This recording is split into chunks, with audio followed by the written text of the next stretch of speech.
à tout ce qui peut porter malheur à notre pays. Vous entendez ici, là, des rumeurs, des vendeurs d'illusions. Ils disent le 20 décembre, ils vont attaquer l'espace du Grand Katanga. Ils vont attaquer la 22e région militaire. Regardez ces enfants. Si le 20, il y a des troubles, on n'allait plus les revoir. Regardez-vous, partout où vous êtes, s'il y a des troubles le 20, vous ne serez plus assis là. Dites à ces gens qui se trompent de l'époque, qui se trompent de moment, et que c'est un mensonge qu'ils donnent pour troubler la quiétude et la paix. Parce que aujourd'hui, moi devant tous ces officiers assis et devant toutes les troupes que nous commandons, nous n'allons plus accepter que quelqu'un entre dans cette ville et dans le ville de tout ailleurs pour troubler la sécurité. Je n'accepterai jamais. Je serai dur, très dur, plus dur que ceux qui ont commandé avant. Il n'y aura pas de blague, il n'y aura pas de paroles. Évitez donc d'être complices de tous ces gens. Ils ne sont pas habillés en tenue militaire. Ils sont habillés comme vous, en costume, en cravate, en robe, en paille. Donc on ne saura pas les distinguer des bons citoyens. Voilà pourquoi vous avez l'obligation d'être du côté de votre armée pour dire à ces gens-là, vous vous trompez d'époque. Nous n'avons pas besoin de la guerre.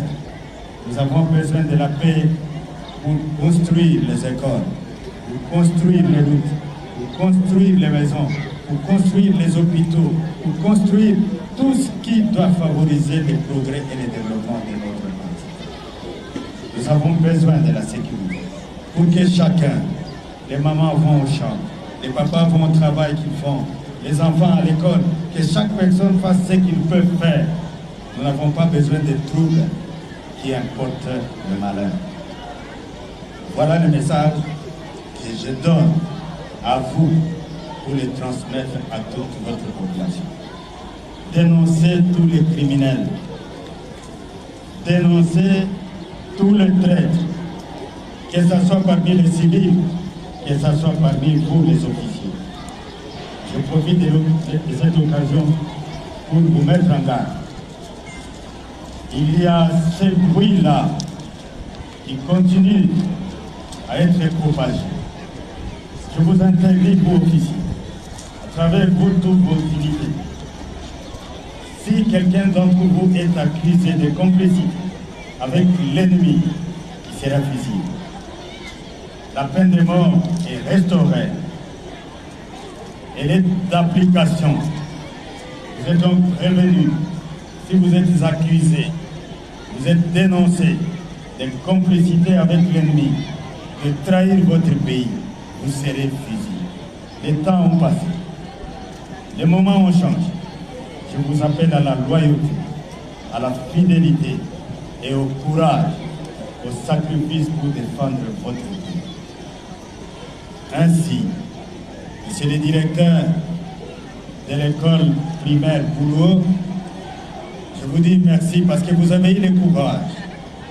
Lorsque le vice-premier ministre et ministre de la Défense est arrivé en ces lieux, vous avez pris le courage de dire, Monsieur le vice-premier ministre, venez visiter l'école et les conditions déplorables dans lesquelles nos enfants sont venus. Le vice-premier ministre a écouté votre demande. Si vous avez fait plusieurs demandes, vous auriez pu obtenir plusieurs solutions. Et donc, à la prochaine occasion, si vous avez la possibilité de parler aux autorités, ne soyez pas limités. Dites ce dont vous avez besoin pour le développement de tout ce que vous faites en faveur de nos enfants.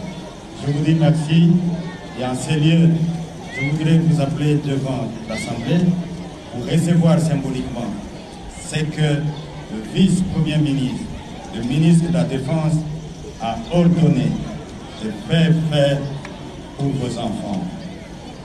À la longue, Si vous avez besoin de construire des maisons, ne cherchez pas toujours les ingénieurs civils. J'ai des ingénieurs civils parmi les jeunes. Si vous avez besoin de construire vos hôpitaux, vous avez besoin de faire quoi que ce soit qui relève de la technique et de la science, votre armée est disponible.